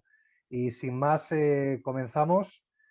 Hay una pregunta dirigida a Ana sobre ¿se puede regular el empleo de DEP en empresas que requieran mayor protección de la información? ¿Cómo será la dinámica de las constancias? Bien, muchas gracias por la pregunta. Efectivamente que se puede utilizar, se pueden establecer sistemas de control para que no haya fugas de información. Pero el problema es no tanto lo que hacemos las personas cuando estamos dentro de la organización, sino que no debemos dejar de ser cautelosos y cuidadosos cuando salimos. Es decir, si nosotros dentro controlamos muy bien esas fugas de información por distintos medios y controlamos pues qué hace la persona dentro de su puesto de trabajo, bien, se puede hacer, no hay ningún problema, siempre y cuando no incurramos en ninguna actividad ilícita. Pero el problema muchas veces es cuando uno abandona su puesto de trabajo. ¿Qué cuenta que no debe contar? ¿Qué hace que no debe hacer? Muchas veces, pues efectivamente, dentro de nuestras cárceles laborales, estamos protegidos de alguna manera porque es la organización la que se encarga de establecer esos mecanismos de protección. El problema es cuando estamos fuera. Y ahí es donde hay que compaginar muy bien la libertad del individuo y la lealtad hacia la institución para la que trabaja, sea pública o privada. Espero haber respondido. Gracias. Muchas gracias, Ana. Una pregunta para José. Su defensa de la figura de un analista de inteligencia dentro del proceso de inteligencia procesal no parece ir contra la figura del ya existente investigador privado, detective privado. También compartido un poco la presentación de Carlos con esta cuestión, pero bueno, era una pregunta dirigida. Y otra de las preguntas, ¿qué medidas de contrainteligencia cibernéticas podríamos tomar para la protección de nuestros datos? Las dos para mí, ¿consideras que son para mí? En principio sí, por lo menos así venía indicado. Mira, la Yo te echo una mano, Pepe, si quieres. La de la ciberinteligencia, luego esa quizá... Pero bueno, mira, la primera, y esa es muy interesante. La figura del analista y del detective, ¿en qué manera se solapan? Mira, yo como abogado lo que quiero a mi lado es un analista para que me ayude a reflexionar, que tenga método de análisis para que me ayude a ver los problemas. Y si él me dice, necesitamos un detective, o yo veo que necesitamos un detective, fantástico. Son funciones que para mí están separadas. Otra cosa es que coincida que a veces el detective es analista de inteligencia o el analista de inteligencia es detective. Mejor que mejor. Con un sueldo pagamos a dos personas. Pero inicialmente para mí son dos figuras distintas. Y en un procedimiento tiro de ambas. Es decir, hay veces que necesito al detective y muchas veces necesito al analista. Si coinciden, fantástico. El otro, sobre cómo defendernos del tema de la ciberinteligencia. Bueno, eso, ahí lógicamente nosotros contratamos, cuando tenemos ese problema, contratamos a especialistas, compañías especialistas en ciberinteligencia. Es cierto que hoy ese es el gran problema, es decir, defendernos de aquellos ataques que no vemos y que luego las consecuencias las podemos ver en el proceso. Pero ahí enlazaría con una pregunta que he visto, y así ya la respondo de paso. Había una pregunta muy interesante que decía, privacidad e inteligencia, ¿dónde están los límites? Y cuando hablamos de intrusión de ciberinteligencia, en el fondo estamos hablando de eso. A ver, lo que está muy claro es que el análisis que se haga de inteligencia no puede vulnerar la ley de protección de datos, toda la normativa de protección de datos, porque si lo hace, incurrirá en una nulidad de esa prueba que se apoye en esa actuación, y el artículo 11 de nuestra Ley Orgánica del Poder Judicial es contundente. Esa prueba será nula y no servirá para nada. En mi caso, he de decir que me es mucho más útil, cuando hoy se utilizan muchas técnicas de inteligencia, estar a la defensiva, estar a la contrainteligencia, porque esperaré a que mi contrario vulnere alguno de mis derechos, de los derechos de mi cliente, para entonces solicitar la nulidad de su prueba. Es decir, que a veces la mejor inteligencia dentro de un proceso es la contrainteligencia. Me quedo agazapado y espero a ver qué hace el contrario. Y en cuanto vulnere alguno de mis derechos protegidos por la normativa de protección de datos, me está dando ya la capacidad para atacar su prueba y, en definitiva, para acabar ganando el proceso. Ese límite entre la vulneración de datos y la no vulneración es muy, muy frágil. Pensemos que hoy, cuando hablamos de fuentes abiertas, la idea que tenemos es, si es una fuente abierta, es que puede entrar todo el mundo. Cuidado, porque no siempre el concepto de fuente abierta está claro, porque yo puedo provocar a través de una entrada en la red de un país lejano, puedo hacer entrar datos a los que yo luego accederé diciendo estaban ahí y eran una fuente abierta. Y mire, yo he puesto Google y me ha salido, pero eso que me ha salido, ¿quién lo ha puesto? Es posible que alguien lo haya puesto para que yo lo encuentre, o yo le he pedido a alguien que lo ponga para que lo encuentre. En ese caso, esa no sería una fuente abierta o no sería el concepto que tenemos de fuente abierta, y ahí se podían estar vulnerando, en función de cómo se hayan obtenido esos datos, vulnerando los derechos de protección de datos. Es un terreno muy sutil. Carlos, ¿alguna para ampliar un poco, para completar las preguntas? Y si quieres, ya te formulo una más. ¿Considera usted que el objetivo principal de la contrainteligencia es anular o disminuir la amenaza TESCO, terrorismo, espionaje, sabotaje, subversión y crimen organizado? Bueno, me apoyo en el discurso de la primera pregunta de Pepe. Evidentemente, hay a veces que se necesita como un perito informático, que puede ser detective también, y puede ser analista de inteligencia, y son tres en uno.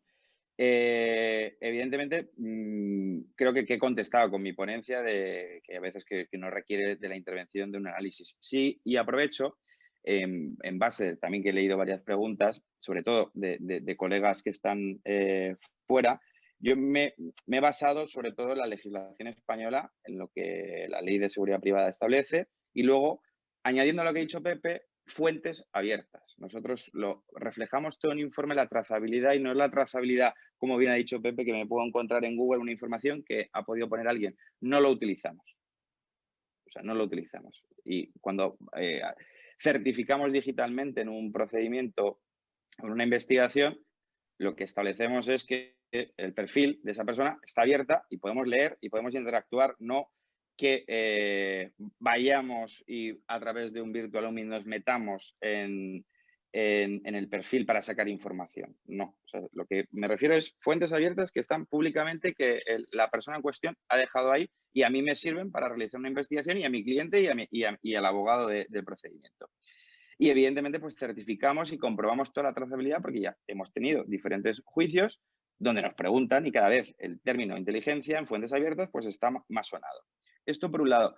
Y en segundo lugar, el tema de terrorismo, espionaje, sabotaje, subversión y crimen organizado, yo lo voy a dejar a los expertos. Yo he dejado ahí mi correo electrónico por si quieren formular, pero que evidentemente nosotros como detectives también utilizamos medidas de contrainteligencia.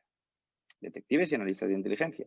Y como bien ha dicho Pepe, podemos dejar una serie de mensajes a través de perfiles, en foros, en aplicaciones, donde esperamos a que el malo pinche y nos dé la información. Pero estamos, pues como bien ha dicho Pepe, agazapados y esperando. ¿Es más eficaz? Pues bueno, depende. Ahí se mide en tiempo que dispongamos, pero la contrainteligencia es importante también aplicada en las investigaciones privadas. Fenomenal. Liliana, una pregunta para ti. Mira, la contrainteligencia más precisa en el campo terrorista, que no usa dispositivos electrónicos, ¿es la infiltración en los propios grupos terroristas? Gracias. La infiltración es una de las técnicas. Hoy, si yo tuviese que opinar personalmente, creo que es muy complejo infiltrarse, porque ya estamos hablando fundamentalmente del campo cibernético. Si generalmente cuando hablamos de grupos, facciones de terrorismo de matriz islámica, nos remitimos en gran parte al trabajo que esos grupos llevan a cabo en Deep Web o en Dark Web, y la infiltración es compleja. Lógicamente, a nivel presencial también lo es, pero sí, pienso que es una de las técnicas más eficaces y eficientes para desarticular planes de desestabilización. No necesariamente terroristas, pero sí. Muchas gracias, Viviana. Por nada. Ana, una pregunta. Cuando hablamos de contrainteligencia defensiva, una de las cosas a controlar es el entorno familiar del trabajador. También habéis explicado algunos de vosotros en las ponencias este dato súper importante. ¿Cómo podemos hacer un buen análisis de inteligencia corporativa, en este caso, sin pasar la fina línea de la Ley de Protección de Datos? Ya sabemos que en algunos países es más estricta que en otros, pero bueno, en general, ¿cómo sería una buena metodología para realizar este tipo de análisis de inteligencia corporativa? Muchas gracias por la pregunta. Es muy importante, y veo que todos lo tenemos muy claro, esa delgada línea que hay entre privacidad, seguridad, es el trinomio ese al que yo hacía antes referencia de seguridad, eficacia, libertad, ¿no? Entonces es muy difícil, pero una técnica bastante sencilla para poder hacer esto es un gráfico, un análisis de redes. Al final, una unidad familiar es una red. Entendiendo una red, un montón o unos cuantos, pocos, muchos nodos que están relacionados entre sí. Con lo cual yo puedo tomar un trabajador y ver cuál es su núcleo familiar más estrecho o menos, y ver si dentro de ese núcleo familiar hay alguna persona que pueda suponer una amenaza para la seguridad de la organización. Imaginémonos que yo trabajo en una empresa de un sector y un empleado de esta empresa tiene un familiar que trabaja en la competencia. ¿Quiere decir eso que va a ser un adversario o que va a suponer un riesgo? Desde luego que el riesgo es. Otra cosa es que se materialice la amenaza. ¿Por qué? Pues porque llega un momento en que, tomándose unas cervezas, como solemos decir aquí, pues uno habla, pues fíjate lo que ha pasado en mi empresa, pues mira en la mía. Y es muy fácil, de una manera consciente o inconsciente, hacer comentarios o decir cosas que no se deberían decir. Entonces lo que hay que hacer es levantar un mapa, digamos, familiar, del entorno familiar del empleado, y ver si ahí hay algún punto por el que me tenga que preocupar. ¿De acuerdo? Fenomenal, fenomenal, Ana. Gracias. Muchas gracias. Gracias. Una pregunta para José. ¿Puede un abogado ser un analista de inteligencia? ¿Y cómo podría hacerse una carrera, una formación de inteligencia desde el derecho? Ya me gustaría que un abogado pudiera ser analista de inteligencia. El problema es muy sencillo. Todo el mundo se cree inteligente y se cree que sabe inteligencia por el hecho de ser un ser humano vivo y que camina. A mí me cuesta mucho, y lo enlazo, no quiero huir de la pregunta, pero lo enlazo con otra que tenía aquí, que se dice: ¿cómo se puede consolidar la figura del analista en las corporaciones? Pues yo llevo muchos años diciendo en los consejos de administración: necesitamos un analista de inteligencia. Y me dicen: bueno, si aquí inteligentes somos todos. ¿Quién nos va a enseñar a alguien que viene de fuera de cómo funcionará nuestra compañía o de qué tenemos que hacer? Si yo ya sé cómo funciona el mercado, cómo funciona la competencia, ¿qué me va a enseñar un señor que viene de fuera y que es analista de inteligencia? Yo creo que el primer reto que tenemos es desmarcar el concepto de inteligencia de la acepción vulgar del mismo. Es decir, la inteligencia no es saber pensar. O sea, el analista de inteligencia es una profesión que creo que hay que desarrollar, que en mi opinión no está suficientemente desarrollada en este país, y a la que hay que darle entidad de profesional de inteligencia. Y la manera de incorporarlo a las corporaciones es: hoy tenemos la vía clara, el compliance penal, el compliance normativo de las compañías, porque antes me discutían incorporar a un analista de inteligencia en un consejo de administración. Cuando hoy digo incorporemos a un analista al órgano de compliance, que es el que va a tener que evitar que se cometan delitos en la compañía. Entonces ya alguien empieza a decir, bueno, pues igual sí, porque claro, si se trata de que no se cometan delitos, que venga alguien que lo pueda analizar. Ese es el gran salto. Tenemos que huir, y lo ha dicho antes Liliana, tenemos que huir del elemento este de que parece que la inteligencia es la intrusión. Cuando alguien antes preguntaba por inteligencias, oiga, ¿usted sabe de inteligencia? ¿Usted me puede conseguir informaciones que nadie puede conseguir? ¿Usted me puede dar una ventaja competitiva que no tenga nadie porque usted hace magia y consigue no sé qué? No, no es magia, no es comisión de delitos, es actuar con criterios y modelos de inteligencia, de razonamiento, de forma de pensar que permitan dar un valor añadido a la compañía. No es hacer cosas raras. Entonces, tenemos que ir venciendo esto.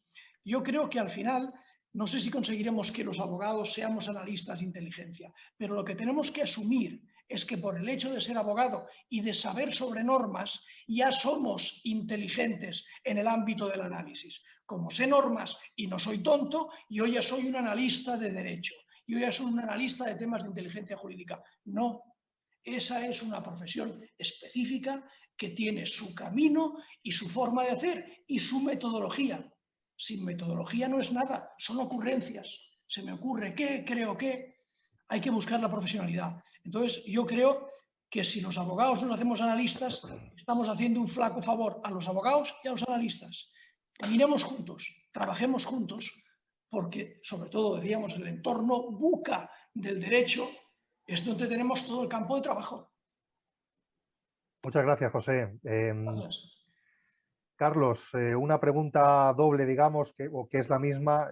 ¿Dónde es, en una investigación abierta, cómo se garantiza el primer principio de seguridad, la discreción sobre la información obtenida y su uso posterior, ante o anteponiendo los derechos constitucionales o supraconstitucionales de esa persona, sobre todo los derechos para no caer en la violación de la privacidad personal? Es decir, ¿cómo sería en esa investigación abierta esa garantía de principios de seguridad y derechos? Bien, bueno, he contestado con mi anterior pregunta, pero enfatizo un poco en esta cuestión. En primer lugar, fuentes abiertas, perfiles que nosotros nos pueden dar información, y la inteligencia no solamente lo reflejamos, sino me puede dar el entorno de una persona, de un objetivo, de varios objetivos, y yo puedo saber si voy a necesitar un vehículo, 2 vehículos, 3 vehículos, 4 detectives, 2 detectives, porque tengo una información previa que antes no tenía. Y eso es inteligencia digital. Luego, si ese perfil está abierto y refleja que yo, usuario u otra persona, debemos siempre entender el fin. ¿Dónde va a parar mi informe? Mi informe va a ir a un cliente que tiene un legítimo interés para realizar una investigación en España. Y si tiene interés legítimo, que lo comprobamos, es decir, me lo tiene que demostrar, no solamente decirme que tiene un interés legítimo. Yo realizo la investigación en fuentes abiertas, realizo una investigación mercantil, realizo una investigación patrimonial, realizo una investigación de campo, siempre de lo que me deja y me permite la ley, conociendo la ley, donde yo realizo la investigación, que en este caso es España.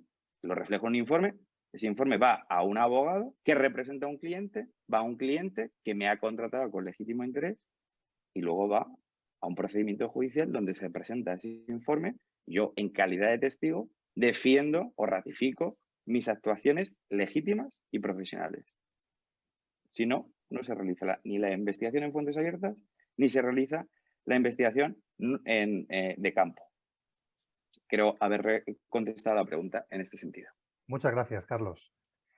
Una pregunta para Liliana sobre, aquí concretamente, ¿cuál es el plan de la compañía o de una compañía para convertir IA en una oportunidad, en una empresa? Me imagino que será inteligencia artificial o desconozco la nomenclatura. Bueno, sí, en principio creo que todo lo que tiene que ver con inteligencia artificial, Big Data y todos los avances tecnológicos constituyen un plus para cualquier compañía, cualquier corporación y también cualquier estado. El problema de toda la planificación, en donde interviene prospectiva y donde interviene estrategia y donde interviene geopolítica, es que, en definitiva, toda esta tecnología por sí misma no piensa sola. Quien elabora el plan prospectivo dentro de una empresa, el plan corporativo y dentro de un Estado, es el factor humano. Entonces, de alguna manera, cualquier tipo de vulnerabilidad o de capacidad está relacionada mucho más allá de la tecnología con el factor humano, ¿no? Entonces, creo que sí, si bien la tecnología hace la diferencia hoy para el desarrollo de planes y estrategias corporativas y estrategias estatales, sin duda, en materia de contrainteligencia, no es suficiente por sí misma. Muchas gracias, Viviana. Una pregunta dirigida a todos, cualquiera puede intervenir. ¿Qué medida de control parental podemos aplicar a nuestros hijos para evitar el reclutamiento terrorista por medio de videojuegos del estilo Fortnite hacia niños y adolescentes? Yo ampliaría un poco quizá la pregunta no solamente en el reclutamiento terrorista, sino bueno, pues en medidas de control, en medidas de intromisión en la vida o intentar en la medida de lo posible influir en la opinión de nuestros hijos o de los más vulnerables hacia los niños, los adolescentes, los que más tienen esa vulnerabilidad a la hora de poder tomar decisiones, puesto que todavía no tienen esa formación y esa madurez.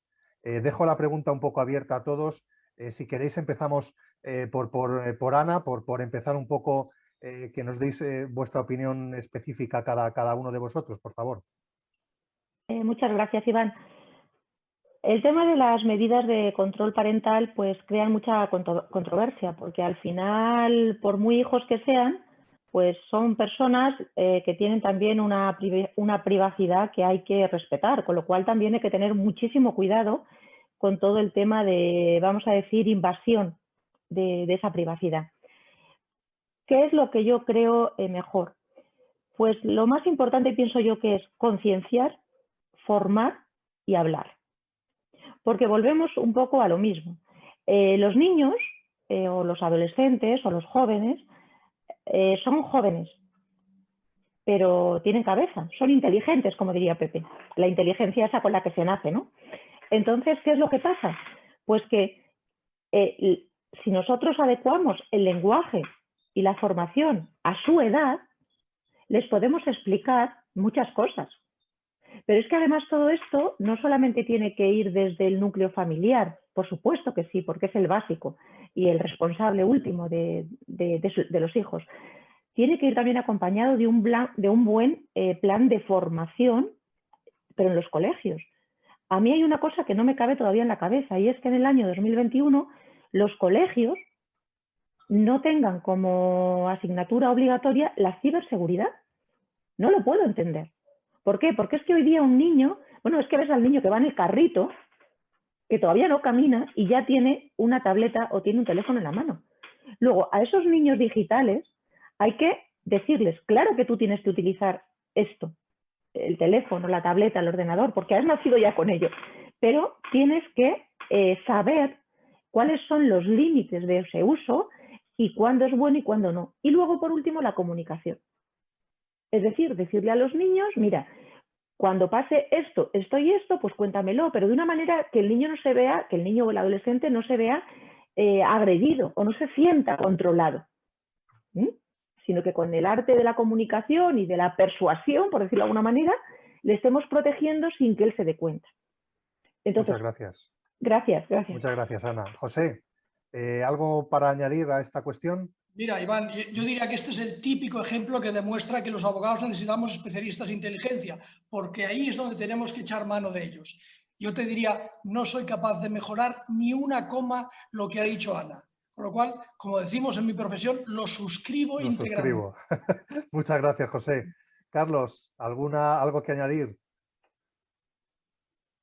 No se te escucha. Ahora. Totalmente de acuerdo con Ana. Fenomenal. Liliana. tu aportación. Sí, también, igual. creo que sí, educación básicamente, reprogramación de los contenidos educativos. La escuela está muy atrasada en relación a lo que, a la fase cibernética en que se desarrolla la humanidad. Diálogo, por supuesto, y control y límites. Entendemos que es un problema común, estáis viendo que en todos los países estamos teniendo este problema tan común y que, Sí, sí. que a partir de ahí, bueno, pues las autoridades que tomen las medidas adecuadas para la concienciación, que es lo más importante, y poner en marcha esa serie de iniciativas que puedan ayudar bueno, pues a mejorar esa situación. Si os parece, ya vamos a ir finalizando. Sé que quedan algunas preguntas pendientes, lamentamos, pero por tiempo también, no poder entrar en alguna de las últimas preguntas que se han ido sucediendo. Os damos las gracias, nos comprometemos a que remitiremos las preguntas a los organizadores y a su vez se las transmitirán a los ponentes para que, si lo consideran oportuno, pues puedan dar respuesta a esas consideraciones. Si os parece bien, finalizamos esta primera jornada con un titular, digamos, una última frase de cada uno de los ponentes y ya damos por concluida la jornada. Liliana, si te parece, empezamos por ti. Una última frase que quieras dejar como final de intervención. Yo dejo como última frase una necesidad que creo extendida a una gran cantidad de países, que es la profesionalización de la actividad de inteligencia y su articulación con todos los sectores de la sociedad, todos, sin excepción. Muchas gracias, Liliana. Por nada, a ti. Carlos, tu última frase para poder despedir. Coincido con Liliana, profesionalizar y transmitir y comunicar el ámbito de la inteligencia a nivel global, dentro de las diferentes disciplinas que hemos tocado hoy. Muchas gracias, Carlos. José, conclusión. Lo mismo, que los profesionales de la inteligencia pongan los ojos en el campo jurídico, que tienen un desarrollo que no se lo van a acabar, ¿eh? O sea que ánimo, ánimo y trabajemos juntos. Muchas gracias, José, por todo. Ana, conclusión final. Mi última conclusión, para variar un poco respecto a lo que han dicho los anteriores panelistas, con los que estoy totalmente de acuerdo, sería cultura de inteligencia. La inteligencia la podemos fomentar entre todos, pero primero nos lo tenemos que creer. Gracias. Cierto, cierto. Muchísimas gracias, Ana. Bien, pues sin más, despedimos esta interesante primera jornada, agradeciendo nuevamente a los ponentes sus intervenciones y a Vicente, Francisco y Sonia por su ayuda en la parte técnica del evento, así como a todos vosotros, profesionales, que nos habéis estado acompañando durante esta hora y media. Y os esperamos mañana a la misma hora durante la celebración de la segunda jornada. Muchas gracias y pasad buen día, buena tarde. Muchas Buenas gracias. tardes a todos, muchas gracias. Gracias, buenas tardes. Gracias Adiós. a todos. Gracias a todos. Gracias, buenas tardes a todos. Muchas gracias, Vicente.